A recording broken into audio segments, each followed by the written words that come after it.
What's up, YouTube? Welcome back to the Saving Men's Lives Network. Recently, fellas, I did a video about young women here in the West who think that it's perfectly okay for them to dress however it is they want, irrespective of their partner's wishes and irrespective of the danger that dressing provocatively may lead them to. And in that video, which I'll link down below for those of you who haven't seen it, I'll pin it to the top comment. In that video, Western women were showing not only their lack of concern for their partner's wishes, but the outright defiance that they've been taught to operate in. Not understanding that we truly live now in a global market. Movements like the Passport Bros, and even the men going their own way, have shown women that, hey, you aren't the only game in town. Men all over the West are awakening, and they're realizing that they no longer have to put up with bad behavior. No longer have to put up with women who choose not to be helpful and compliant. And for a lot of women, losing the ability to manipulate Western men with their vaginas has caused them to go crazy. But I want to touch on something a little different. I received a couple of comments below that video from a couple of ladies who watched the program. Shout out to both of you. The first being the very first woman to ever subscribe to the network. That's Miss Anui Blue, who had this to say. I've always been conflicted on this. Other countries don't give so much power to clothes like we do. To say that women tempt men is to deflect their lack of self-control onto someone else. The puritanical idea of always worried about sexual thoughts actually magnifies those thoughts as opposed to tribes that realize bodies exist and not implement this forbidden fruit obsession with them. I'm not trying to have a hot take, just always been a deconstructionist. For instance, skirts were a practical design at first to party without showing anything. There's an extreme Christian channel that thinks pants on women may as well be pasties in a thong. It all varies. That's why culture shock is real. Most just mimic what everyone else does around them. And she also said, maybe you can touch on veils, hijabs, and burqas too. It's easy to forget some areas take these things extremely seriously if you've never lived it. Can confirm. Ex-Navy, have been to the Middle East, and I will touch on all of that here in just a moment. The second comment comes from a new subscriber, Nene Rose, and she says this. What about the opposite situation where my man wants me to dress more sexual than I'm comfortable doing in public? Should I listen or not? To which my response was, this is an excellent question. It's also a great idea for a future video. Stay tuned, I'll dive into this topic very soon. So here we go. Nene, EB, this one's for you. We spend a great deal of time on this channel talking about female nature, and we should, and we're going to, because there are so many men out there who truly don't understand what it is they're up against, especially in this modern Western dating market. And so they find themselves playing Scrabble with Monopoly's rules. You have no choice but to lose in that instance. So we have to talk about how men work, in that we are full of testosterone. Testosterone by its very nature is a sex hormone. We produce anywhere from 8 to 12 times more of it than any woman who's not being surgically enhanced by it through syringes. This also builds our muscle, and it causes us to want to seek after and conquer if we don't have safeguards in place, like the law, like society, like a woman saying, no, don't touch that. You know what I'm saying? These things are all important and they should be in place. Men need to, and I encourage men to, operate dick discipline. Operate under that principle and you will keep yourself out of prison. Okay? However, it cannot be overstated that men are visual creatures. We are visually stimulated to erection. Erection, you guys know the rest of the process. I shouldn't have to tell it to you. If I do, I'll make it in a future video. Yes, men should control themselves. But women play a part in this, in wearing things that they know entice their best selves. Now listen, it's all a mating dance at the end of the day. We are the highest on the food chain, but we are still animals, and none of us wants to go extinct unless they've been programmed to do so or want that through feminist indoctrination. So, yes, I'm not the kind of guy you mentioned about there's a channel on YouTube that says, you know, women shouldn't wear pants because it might as well be a thong, and that's extreme. I consider myself a Christian. I've been raised that way, and I've never thought of it that way. There's extremes on every side, but I do think women owe it to themselves to be very, very mindful of their surroundings, to be very mindful of what they choose to wear outside, knowing what very well could happen in the event that things go horribly wrong. Your safety is your own concern. Hopefully someone's there to help you. Hopefully you know kung fu and maybe have a gun in your purse. All that's great, and if that's what it takes, then fine. But my point to bear is everyone plays a part in this, and societies who had those standards often put them in place because they understood what we have forgotten in the modern age. Back then, nobody was politically correct. Back then, your feelings were the least important part of the conversation. It was the facts only. You can get over it in terms of how you felt. They understood female nature. They understood male nature. And they put rules in place in society to A, keep men from harming others, and B, to get women to protect their virtue. Why? Because in a true patriarchy, what men want and what men value is placed at the front of the line. And what do men value most?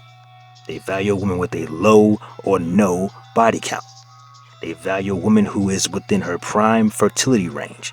They value a beautiful woman, but that beauty will range from guy to guy because guys have different tastes in women as far as facial symmetry is concerned.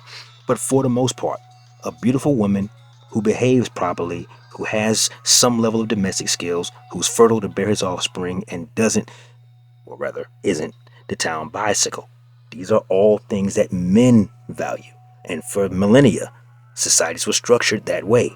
Women got the best part of the deal. They were taken care of when they left their father's home. They were cared for. They raised the children. They took care of the house. While the men went out and did the dirty jobs women don't want to do, even in today's world. So, when it comes to hijabs and burqas and things of that nature, again, having been to the Middle East, having been to those countries, they take it very, very seriously. They want a woman to protect her virtue because over there, they have things called honor. YouTube doesn't like that word. So honor slayings. If a girl's found out to be running around in defiance of her father's rules in the Quran, they can remove her head from its original resting place. So, yeah, in the modern world, in the West, we don't have those type of strict guidelines anymore.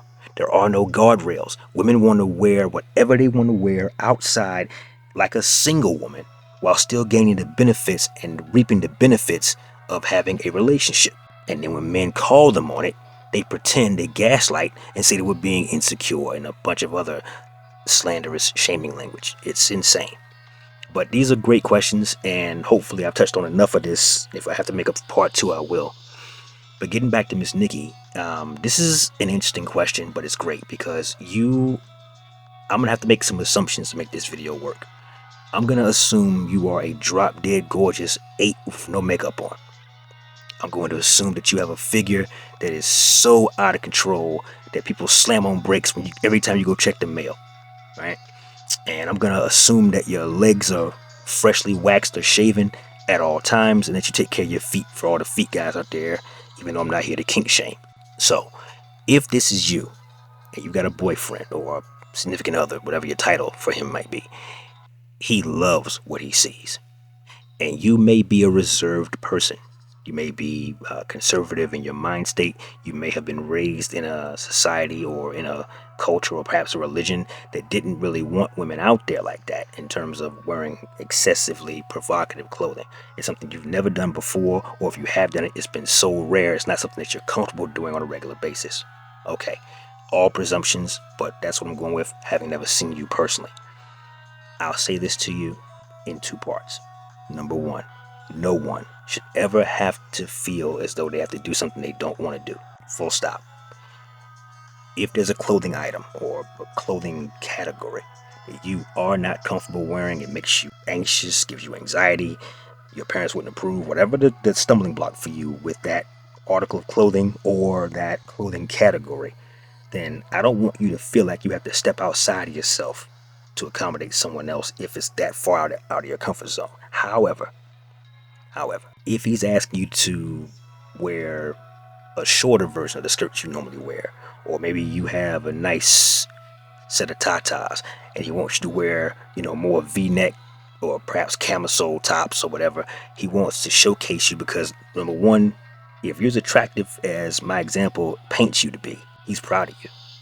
He is fascinated by you. He is turned on by you. And he may want you to stop dressing like a grandma and start dressing more, not so much like a streetwalker, because that's too far for anybody. But he wants you to accentuate your positive characteristics.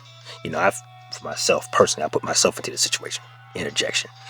I've dated women who were smaller chested, but they had fatties back there. And so they wouldn't wear too many V-neck shirts or U-neck shirts or spaghetti string shirts. But what they would wear is tight jeans or, shorty shorts or, a certain type of skirt or a romper or, a sundress that really made that thing just blah. They knew what they were working with and they made their wardrobe adjustments to fit that.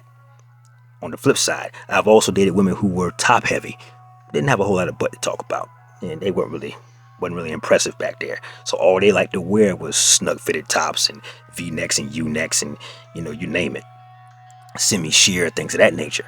And I would say this: the next time you get out of the shower, stand in front of that mirror before you dry off. Look at all the angles. What do you think your best features, plural, are? What do you think they are? Now contrast what your answer to that question is to what you constantly hear him complimenting all the time. What is he walking past grabbing when he walks past you? What does he always compliment you on verbally about your physique? What does he always say? Does he like one particular part of your anatomy that he's always giving compliments of? Well, maybe you should start adding pieces to your repertoire in terms of your wardrobe that showcase this item, that showcase this body part, and do it a bit at a time. Comfort levels, I liken it to people who eat spicy food or people who don't eat spicy food and never have.